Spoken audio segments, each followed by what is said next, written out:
Nelson Adams was a black gynecologist who often recalled that if a woman of color felt pain in her pelvis, it would often be assumed to be an STD. Yet, if a white woman experienced the same pain, it would often be assumed to be endometriosis. This is just one example of how women of color are mistreated in the United States. I'm Claudia. I'm Tiffany. I'm Ashley. And I'm Sophia Duke. Based on what Claudia explained, this leads to the question of, is the concept of equality towards women of color in the United States recognized by the government today? But by the data compiled and by analyzing these women's lives, the answer is no. The concept of equality is not recognized, as women of color are still facing the consequences of the government's indifference toward their discrimination. But these consequences can be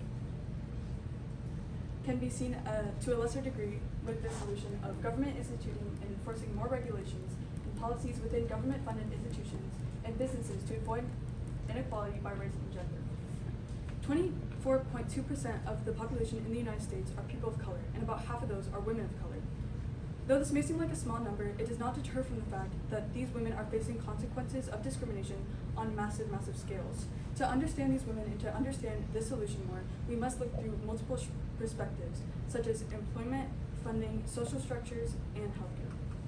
First, looking at employment rates.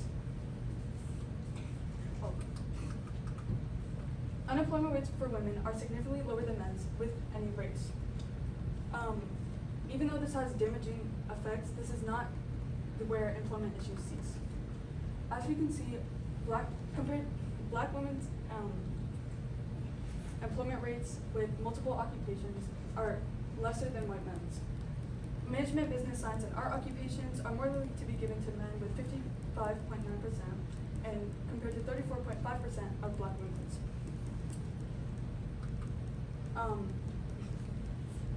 Continuing on, these jobs do not give the opportunities that these women need in order to succeed in life. They are at the bottom of full-time workers with the least income, with $35,587 yearly, compared to white men, white women, and black men.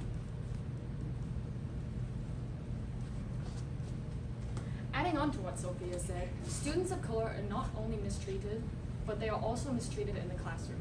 Students of color are facing far more harsh consequences than female students of non-color. Black girls were 6 times more likely to be suspended than white girls. This chart shows that women of color have high college dropout rates, and this is due to the mistreatment that they face in college. Not only are women of color affected in the classroom, but in healthcare as well. Let's look at this through the perspective of a pregnant woman. For example, the risk of receiving a C-section alone is significantly higher for Black and Latino women, at an astounding 54% and 40% compared to white women. Needless to say, pregnant women wish to avoid the C-sections at all costs due to the severe health risks that accompany it. According to the CDC, the pregnancy-related mortality ratios for Black and American Indians or Alaskan Native women were among the highest pregnancy-related mortality ratios among all ethnic groups. Okay, as you can see here. Given that the occurrence of preterm birth rates are highest for Black women at 12% compared to the 7% of white women, it is proven how much more at risk women of color are at contracting health women simply for being pregnant. Adding on to this, black schools also face far less funding compared to white majority schools. Schools that have significantly black people are usually typically in lower income areas, which leads to them receiving far less funding, and as you can see in this graph, and it also leads to a way lower rating of the school. Okay. The low quality of accessible facilities doesn't stop at schools, but also extends into hospitals. If a woman of color finds herself in need of an abortion, she is 4 times more likely to find herself in an abortion-restrictive state. With the recent overturning of Roe v. Wade, you can see how this affects the accessibility to abortions. These disparities we've seen in health can most likely be described with one of the 4 general reasons: the indications or evidence experienced by the patient, the patient and physician interactions, the patient preference of the provider or hospital, and the distribution of those hospitals that the patient is more likely to attend due to area of residence. The social part of this problem is that women of color are constantly getting harassed in the workplace. As you can see on this graph, the Native Hawaiian have 0.6, African Indian have 1.9, Asian have 4.8, biracial and multicultural have 6.3, white women have 16%, and Black African American have 71.2%. This is 68.9% more than white women have harassment job charges. This will make them have trouble obtaining references. They will have lack of drive in their new jobs. This will affect them mentally and physically. They will develop less career stability, and they will have vulnerability to layoffs, experience career setbacks, and early stages of unsure career developments. This will affect their mental health. This will affect their mental health a lot. As you can see on this chart, females have a higher rate of mental illness. And as you can see here, the total of colored women have a larger percentage than white women. And the age group is 18 to 25.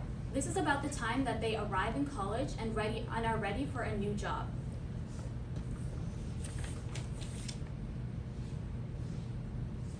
The solution: implementing preventing stages through coordination at the community, health facilities, patient and family health care provider, and system levels to address racial/ethnic disparities in healthcare and education, including improving women's health and access to quality care in schools.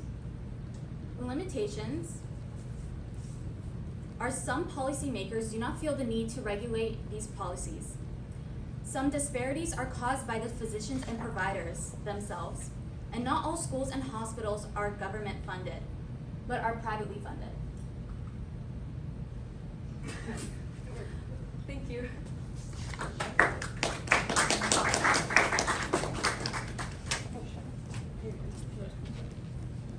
Back up a little bit if you would, please. All right, Tiffany, we'll start with you. Reflecting on the work that everyone did, who had the greatest impact on your overall understanding of the problem you guys identified?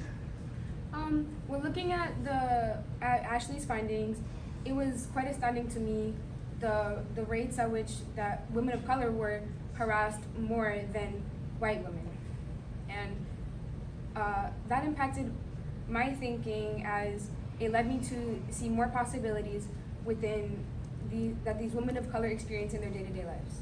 All right, thank you. Ms. Ma, describe an argument from one of your peers' research that makes you think differently about your team's solution. Ashley's research probably made me feel differently about the team solution because our solution mainly had to do with funding, and I feel like funding is not really appropriate with social aspects. You can't fund people to treat people a certain way. Okay, sophomore, what's a way that your team's solution makes you think differently about the research you conducted? So our solution about creating more policies in order to slow down the consequences of discrimination made me think differently about my personal